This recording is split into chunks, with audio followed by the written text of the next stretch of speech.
Bonjour et bienvenue dans la quatrième étape du challenge Découvre ta mission de vie en 5 jours grâce au design humain. Alors dans la première étape, vous avez pu voir votre mission de vie en fonction de votre type énergétique. Dans la deuxième étape, on a vu comment justement prendre les bonnes décisions dans sa vie pour pouvoir accomplir sa destinée de façon fluide, de façon optimale en tout cas. Dans la troisième étape, vous avez vu qu'il y avait 4 types de missions qui étaient possibles, 4 thématiques globales dans votre mission de vie. Donc, vous avez pu découvrir quelle était justement cette thématique globale en fonction de votre design humain. Et aujourd'hui, on va voir un autre aspect de votre destinée. C'est tout ce qui concerne les vies antérieures et notamment votre mission karmique. En tout cas, est-ce que vous avez aussi une mission karmique? Alors, qu'est-ce que j'appelle une mission karmique? Déjà, ça va être en lien avec vos vies antérieures. La plupart d'entre nous, enfin, selon vos croyances en tout cas, mais beaucoup d'entre nous avons eu des vies antérieures. Et en fait, à cette étape du challenge, vous allez voir si durant cette vie-ci, vous avez besoin de nettoyer du karma. Nettoyer peut-être, régler des choses qui vous sont arrivées ou que vous avez fait durant vos vies antérieures. Que vous ayez une mission karmique ou pas, ça ne va pas vouloir dire si vous avez déjà eu des vies antérieures ou pas. Mais par contre, ça va vous donner comme information si dans cette vie-là, vous avez peut-être du karma à nettoyer, des choses à régler, peut-être des liens avec des âmes sœurs, des flammes jumelles. Vous savez, tout ce monde, bon, je ne le connais pas très bien, tout ce monde-là. Et puis, il y a des débats aussi à ce sujet. Mais en tout cas, selon vos croyances, ça peut vouloir dire que vous avez des choses à nettoyer, des choses à régler par rapport à des vies antérieures. Et il y a une donnée très précise de votre design humain qui vous donne cette information. Et on va voir ça tout de suite. En tout cas, pour savoir cela, vous avez besoin de connaître votre profil. Si vous ne le connaissez pas ou si vous ne vous en souvenez plus, je vous invite à refaire le test. Je vous ai remis le lien de mon site internet www.marytyson.fr dans la rubrique test gratuit. Alors, pour connaître votre profil, parfois il est clairement écrit, lorsque vous faites le test, c'est écrit par exemple investigateur martyr, modèle ermite, etc. Mais si vous ne trouvez pas l'information, vous pouvez voir directement sur votre schéma. Regardez. Là, je vous ai mis un exemple de schéma. Et il va falloir s'intéresser, un petit peu comme pour tout ce qui concerne la mission de vie en général, à ces portes-là qui sont activées par la Terre et le Soleil des deux côtés. Donc, vous avez vu, ici, nous avons par exemple la porte 36, ici, nous avons la porte 6, mais après, vous voyez un petit chiffre. Il y a un point avec le chiffre 1. On est en porte 36.1. Ici, c'est la porte 6.1. Ici, on a la porte 11.3 et là, la porte 12.3. C'est ce chiffre-là auquel on va s'intéresser, le 1 et le 3. Quoi qu'il en soit, ce qui est sûr, c'est que la porte qui va être activée par la Terre ou le Soleil, ça va être le même chiffre.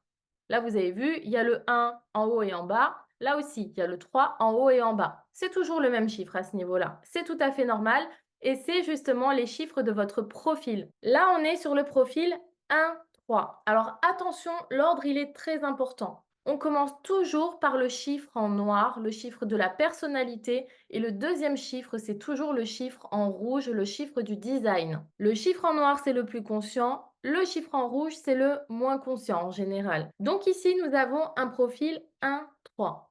Peut-être que chez vous, ça va être le chiffre 6. Par exemple, ça aurait pu être 36.6 ou 6.6. Et ici, ça aurait pu être par exemple 11.2 ou 12.2. Dans ces cas-là, votre profil, ça aurait été 6,2 et non pas 2,6. L'ordre du chiffre, il est très important et je vois souvent cette erreur, même chez des analystes ou en tout cas des personnes qui sont dans le design humain depuis longtemps. Parfois, au lieu de dire, par exemple, le profil 6,3, les personnes elles vont dire profil 3,6. Alors qu'il y a une grosse différence, en tout cas pour l'information dont on a besoin aujourd'hui. Alors en tout, il existe 6 lignes. Là, on avait le profil 1-3, donc investigateur martyr, mais il y a aussi la ligne 2, la ligne ermite, la ligne 4, la ligne opportuniste, la ligne 5, la ligne hérétique et la ligne 6, la ligne modèle. Et comme je vous ai dit, chaque profil il est composé de 2 lignes. Par exemple, ici, on avait le profil 1-3, l'investigateur martyr. Je vous ai remis, attention, l'ordre des chiffres est très important ici.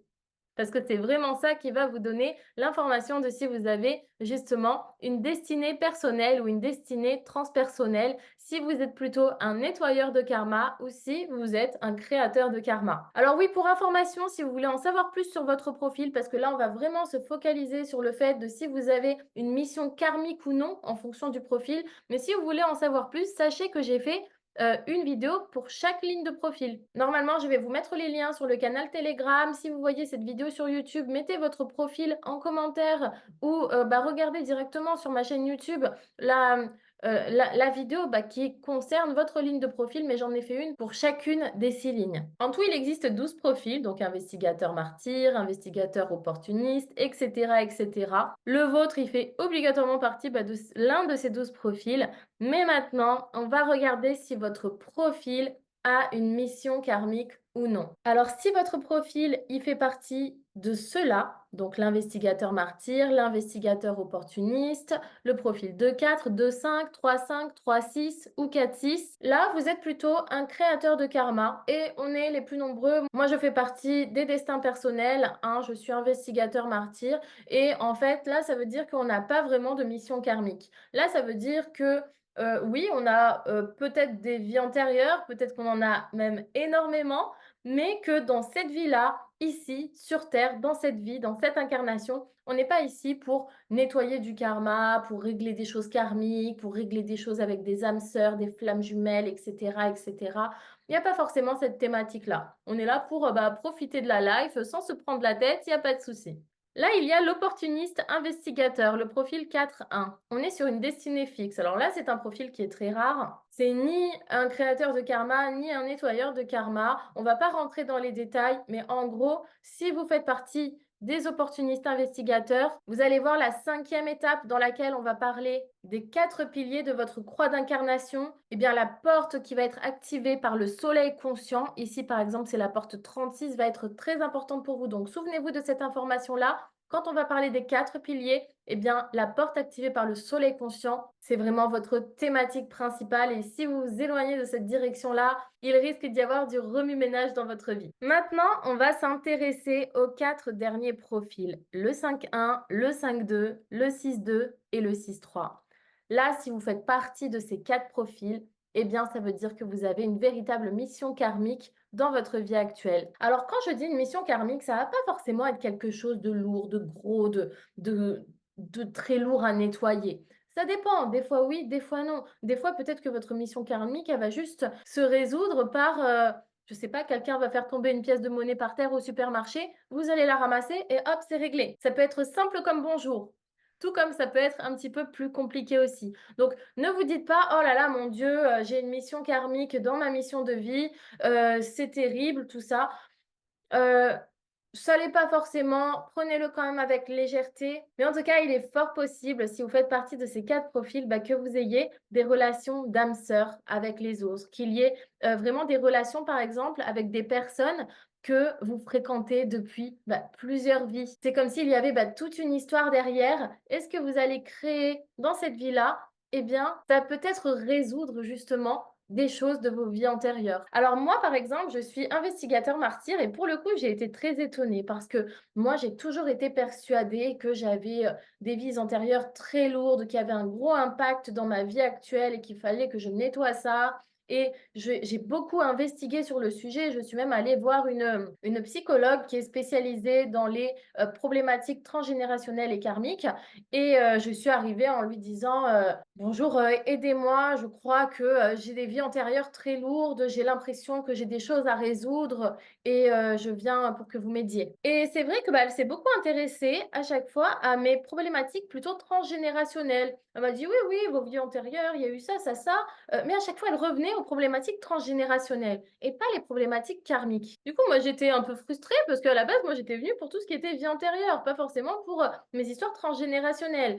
Et moi, j'ai essayé de revenir sur les histoires karmiques. Et puis, bon, elle me disait pas, non, non, il y a rien. Mais elle me disait, c'est pas vraiment très important. C'est plutôt tout ce qui est karmique, là, qu'il y a des choses, tout ce qui est transgénérationnel, où il y a des choses à régler. Et effectivement, quand j'ai découvert mon design humain, ça a en quelque sorte expliqué un petit peu tout ça, parce que je me suis rendu compte que oui, certes, j'avais des vies antérieures, probablement, mais que j'étais pas ici sur Terre pour me prendre la tête avec ça. Et du coup, bah, ça m'a fait découvrir que j'avais plutôt quelques problématiques transgénérationnelles à résoudre, et donc j'ai résolu ça. Mais voilà, tout ce qui est karmique, c'était OK. Donc je trouve que ça peut vraiment permettre, lorsqu'on découvre cette partie de notre design, de se dire: «Bah, foi, c'est bon, j'arrête de me prendre la tête avec ça, quoi qu'il en soit, c'est moins lourd que ce que j'imagine». Parce que des fois, on a l'impression d'avoir des choses très lourdes à résoudre dans cette vie, qu'on peut pas avancer tant qu'on n'a pas résolu ça, et cetera, et cetera.